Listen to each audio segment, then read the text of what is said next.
Friends, today's NRI Summer program from Los Angeles brought to you commercial free by listeners like you. Your generous donations make possible for us to stay commercial free, and today's show is pre-recorded. If you have a question for the guest, please send an email to nrisummer@gmail.com. We will follow up with the guest and find the answer for you. Thank you for your support. Hello, friends. This is Vamsiala, your host. Today is October 22nd, 2015, and we have a guest, Benjamin Ndugga-Kubaye. He's a local New York City organizer for Black Lines for Just Immigration. He's an immigrant from Uganda, and his journey has included in advocating for a range of community development issues impacting Black communities in United States, in various cities like Washington, D.C. and New York City. And he's currently pursuing his master's in public policy at the New School. Welcome, Benjamin. How are you? I'm well. How are you doing? I'm very good. So let's start off. I'd like to give the audience an introduction. Can you explain to our audience what Black Lines for Just Immigration is, and maybe a little bit of history background for it?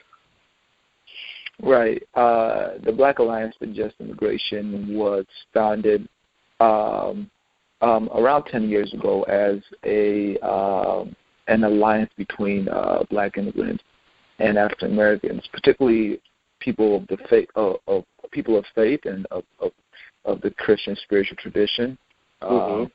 Trying to address immigration and interracial justice analysis to immigration issues. And so we came under that framework initially, as that's how we were founded.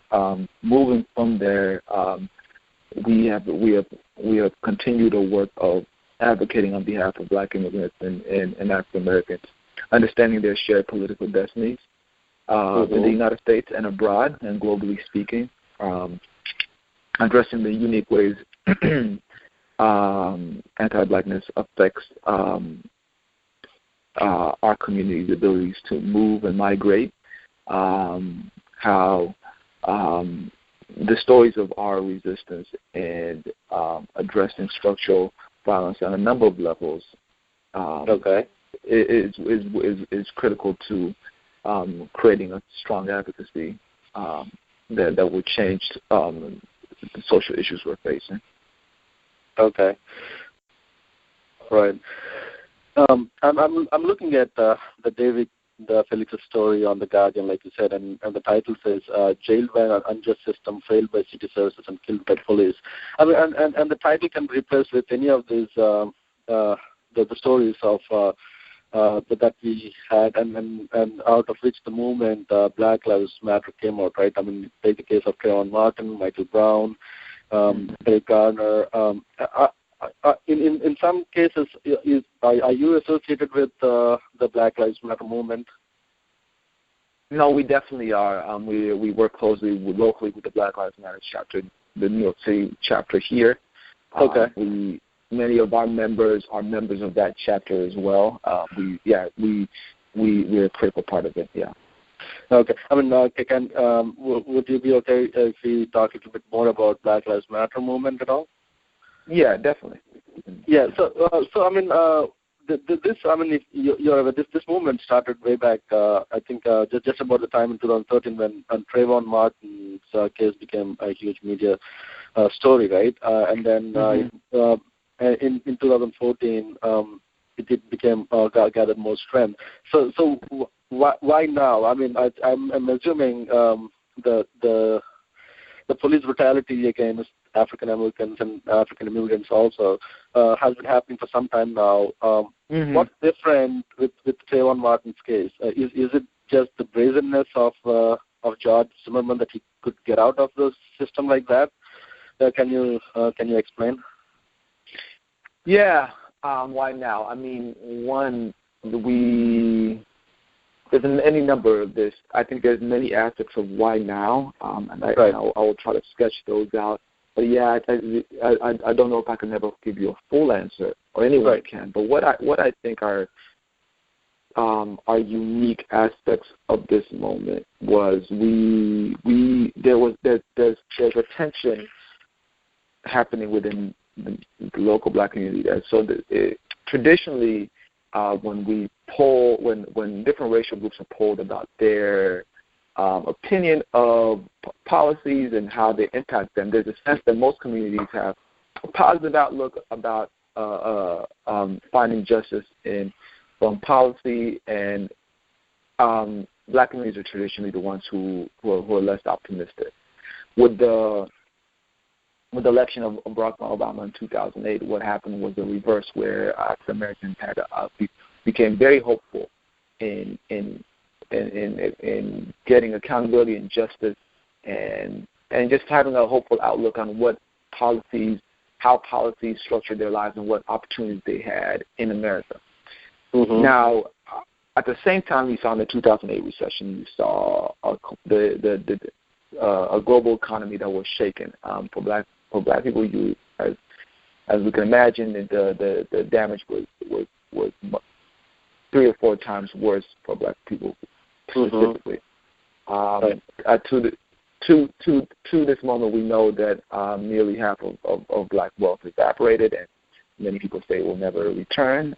We know that the unemployment rate for black people is double the national average at this point, and that's the reality we're facing. The complete evaporation of a global economy under the feet of African Americans and black immigrants who are often fleeing difficult economic conditions in their home country. So they're coming to a United States that is experiencing the same thing. So that created a situation where, because of the election of Barack Obama and also the resurgence of kind of post-racial ideologies in mainstream media, in pop culture, and just in society more broadly, along with the election of Barack Obama, there was a high level of hopefulness within the black community about our prospects. While at the same time, our material conditions were much worse. They were worse than they had been in a long time. There's reports that say that the wealth gap between black and white communities was higher than it had been since Reconstruction, and that is turn of the 19th century. So we have these two problems: a very hopeful community and material conditions that don't reflect that hope. Right, our material conditions continue to get worse and worse. So, when Trayvon was killed, and Trayvon reflected a particular class background, a particular aspect of the black community, that is the most hopeful. He was middle class, he was living in a gated community, any number of things and he was male, and so who was on his way, who was doing well in school, and who was on his way to college. So in any number of levels, we see he represented the hope of our community, for good and bad reasons, right? Right. So what ended up happening when he was killed was a shock to that sense of hope. Many people who had complete belief in this system were shocked by the violence he was facing, and could not accept that a black boy who was a great student, who had all this hope and potential, was stalked and followed in his neighborhood, and then ultimately killed. So for good and bad reasons, for complicated reasons, I think that story became the root of a new movement. At that moment, 3 women, Patrisse Cullors, Alicia Garza, and Opal Tometi, came together and began to connect a number of organizations and groups and individuals across the country under the banner of Black Lives Matter. What is critical at that moment is that Opal Tometi is the executive director of the Black Alliance for Just Immigration. She is she's a child of immigrants. She's a Nigerian American, and so what is another layer to the story is the unique moment we're in relation to the representation of immigrants in the black community. So those are some of the things that made this moment as opposed to other moments, I think.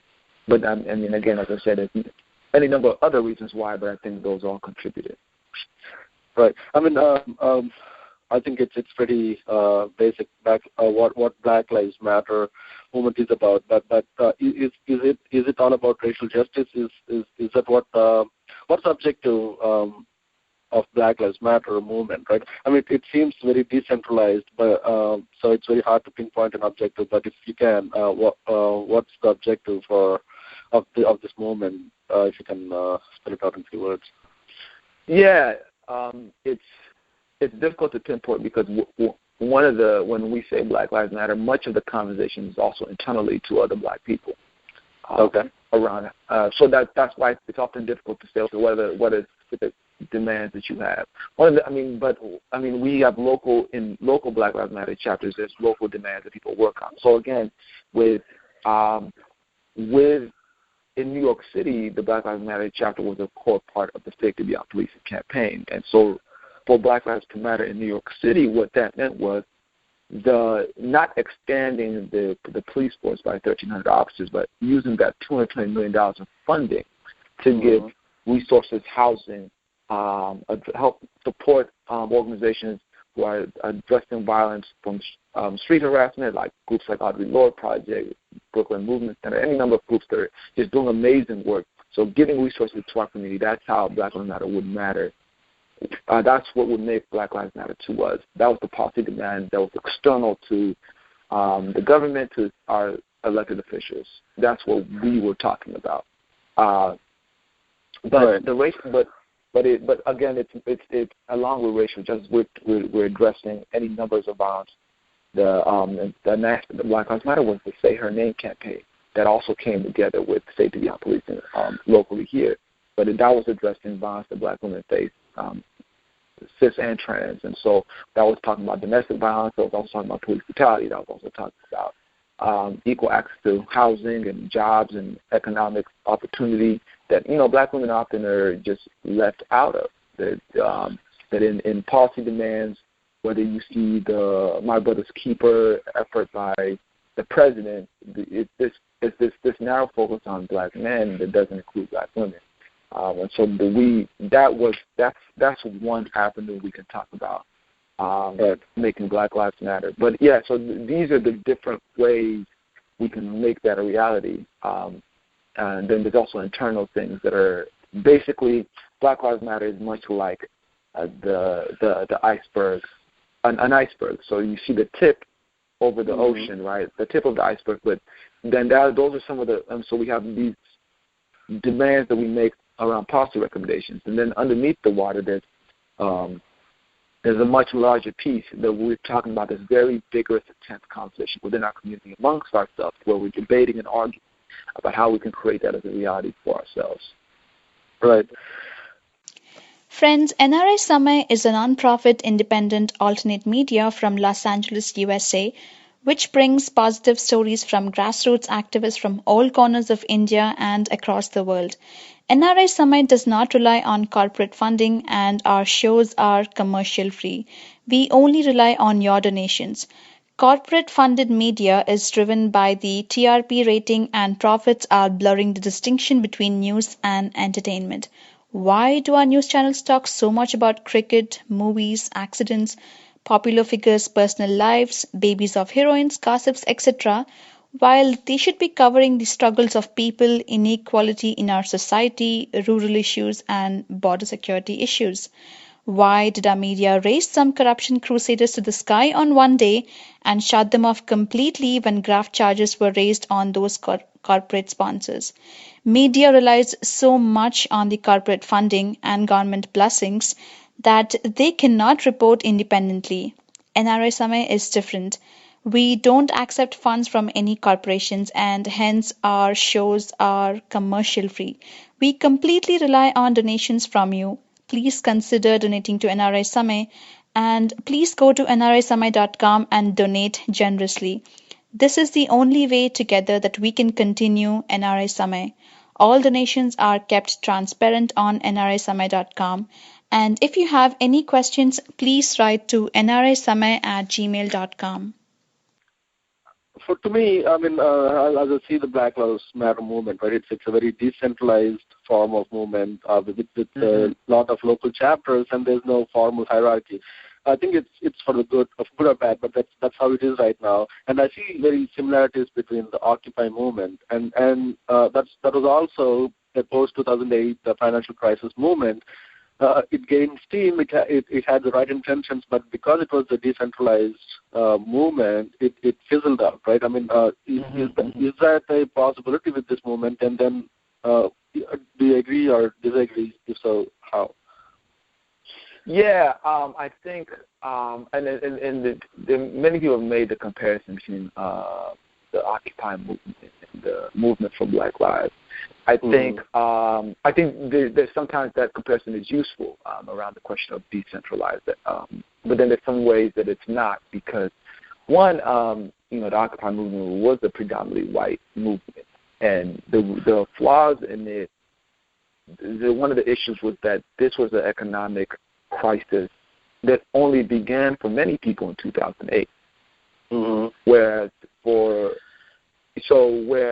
in 2008, some would say the black community didn't go into the streets, but that might have been because our crisis started in 1619, right? Like there's never been a moment of economic well-being, particularly for African Americans. The only time of full employment was during enslavement. So that there is no, this was nothing new, right? This was just a continuation of intense levels of violence. It may have intensified, but it was nothing new. So that's the difference, right? So the Occupy movement in many ways, as Obama put in place different stimulus, and there was two things. The Occupy movement. There was a lot of police violence that happened, but also as the stimulus and different things started to work, a lot of people didn't have an incentive to be onto the streets because their needs were being met on certain levels. The economy started to improve, but the reality is for black communities, we were the community that didn't experience very much improvement in our economic status from the stimulus, right? So that was. That's still where we're at. So that's one of the differences between Occupy and the movement for Black Lives. The movement for Black Lives is addressing anti-black. It's been a global phenomenon of the modern world. So that's one of the differences. So on the question of being decentralized, I think we're moving, as many people have said, not towards a leader-less movement, but a leader-full movement. And that's not necessarily just a slogan. It means that for instance, if you look at the Black Lives Matter organization specifically, these 26 chapters are slowly putting together real structures of how people are going to participate in the movement. And that's long and difficult work. Organizing work, mobilizing people into the streets happens very quickly. One of your family members might die, so then you get onto the streets and I might join you and we'll rally. And so that takes a few days. But then if you were to ask me, how do we sustain ourselves as an organization? What do we stand for? What we believe in? What are we against and what are we for? That takes a lot of work, and that takes an extended period. And especially, that's hard enough to do with 5 or 10 people in a room who know each other. But imagine 26 chapters across the country, some of them international, and with people who are just now getting to know each other. We're working in communities that are radically different, some with large immigrant populations, some with none, some that are, dealing with communities who have faced a high level of incarceration, some would not. A lot of differences, and so it takes a lot of slow work, and so that's the difference between the movement for Black Lives and Occupy, is that this is with the Black Lives Matter organization as an example, that people are planning for the next 50 years. People are planning for not just for tomorrow, but extensively. Organizing, doing the small things that are difficult, that are going away from just purely being decentralized for decentralized sake. Right. But is this, how do you categorize this moment as? I mean, is this along the lines of Martin Luther King's and Mahatma Gandhi's nonviolent, non-cooperation movement, or do you characterize it as completely different? And because it seems to be a certain. I mean, some of the criticism also is that this is anti-police radical movement. is it true? And if so, and if it is non-violent, how is it similar to what Martin Luther King's movement was? Yeah, I mean, there's a lot in that question. One, I mean, Martin Luther King this movement has grown from the legacy of Martin Luther King. But so one of the things, though, that happens is that we're doing a very nuanced thing in Black Lives Matter. We're addressing the violence that we're facing, right, which is the work of Martin Luther King, right? Martin Luther King addressed structural violence that in the Jim Crow era that the Black community was facing. But we're doing two things. But we're also addressing intra-racial violence as well, right? Okay. So one of the things that the critiques of Martin Luther King that are pretty long-standing, right? Particularly, you read the work of writers and scholars like Joy James has talked about. Martin Luther King was an outgrowth of a sort of middle-class, male-dominated Black community, right? That was the reality. So this movement now is a critique of that, right? We want something that embraces the working class, that embraces women, that also embraces collective modes of leadership, that doesn't have one central leader that determines the direction. Not to say that is the only characterization of the past movement, but in saying, insofar as that is a relevant critique, that's what's different from the past. But at the same time, we're drawing from we're doing, not only we're drawing from the past, but we're also critiquing our past at the same time. So with that.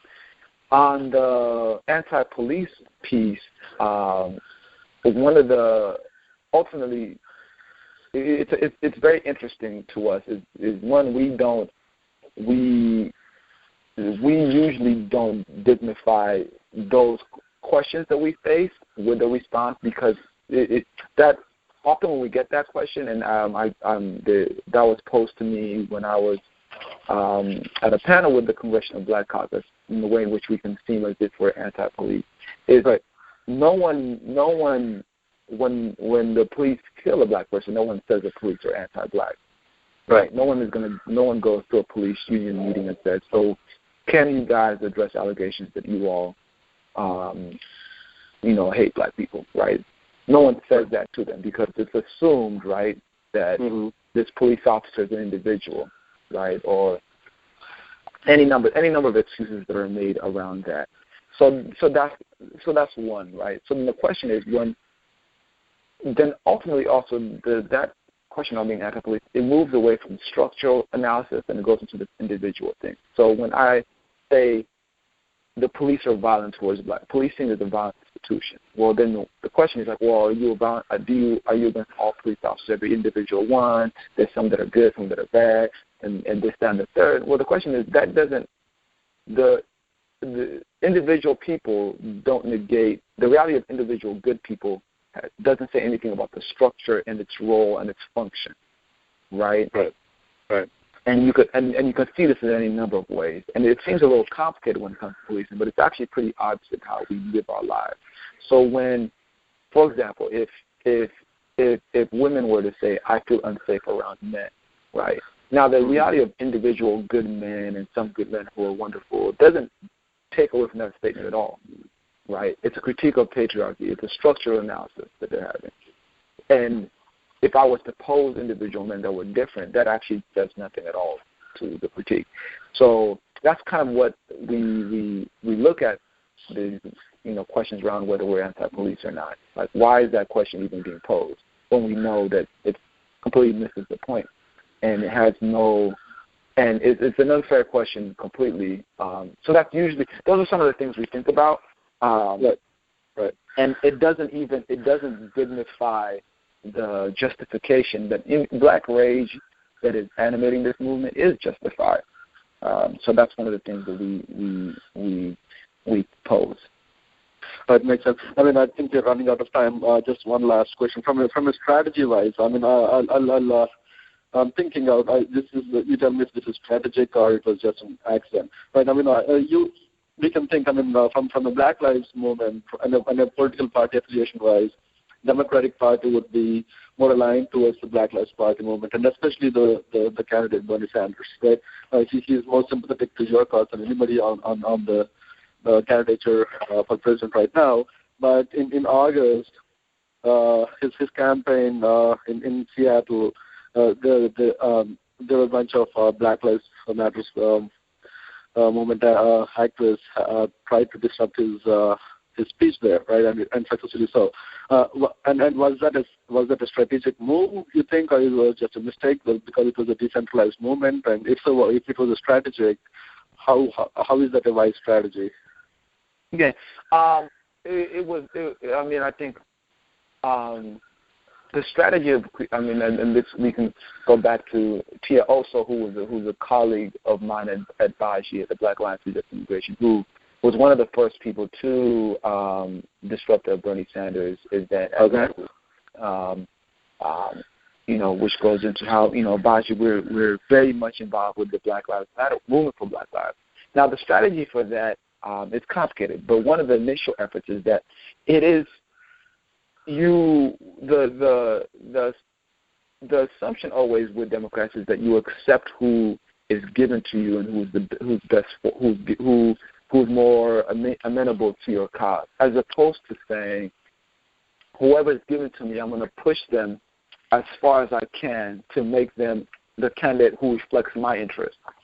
So when we look at Bernie Sanders, in many ways, we totally agree that in many ways he's on a lot of policy levels he has done he's more progressive than say a Hillary or any number of candidates. But ultimately for us, we're saying is that this is a critique of a system, not individuals.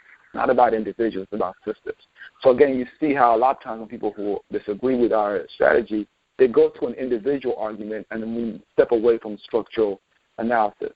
But if we were to look at Bernie Sanders, the thing about Bernie Sanders is that we look at this mass criminalization system that was built in the 90s, much of it, right? Well, the thing about it was a bipartisan effort with Republicans and Democrats. And look at his voting record in relation to racial justice and criminal justice, right? So, three-strike laws, much of the 96, 94 laws, he was in support of, right? Because there is an aspect of the left where it assumes you can do, you can put resources towards social services while at the same time enforcing law and order and sort of this mass criminalization. That goes back to Lyndon B. Johnson to Bernie Sanders. It's a contradiction that Democrats have done consistently. So us inserting in that moment, we're pointing this out, and we're talking about that whether it's Democrats or Republicans, but or the left in particular, everyone has an anti-black problem that you assume that you can do. You can promote social good while at the same time criminalizing a particular population. Right. I think that's a great way to put it. And I think we are about time to close the show. We appreciate the time. Some of the insights you brought are really valuable to us and to me. It was some of those things are really eye-opening. Thank you very much for your time, Ben. Hope to talk to you soon. All right. Thank you. It was great talking to you. Nice talking to you too. Thank you. Have a nice day. Bye. All right. Take care. Friends, if you liked today's show, please go to youtube.com/NRI Samay and click on the subscribe button. You will get notified every time we publish a new show. And you can also like us on our social media sites like Facebook, Twitter, and Google+.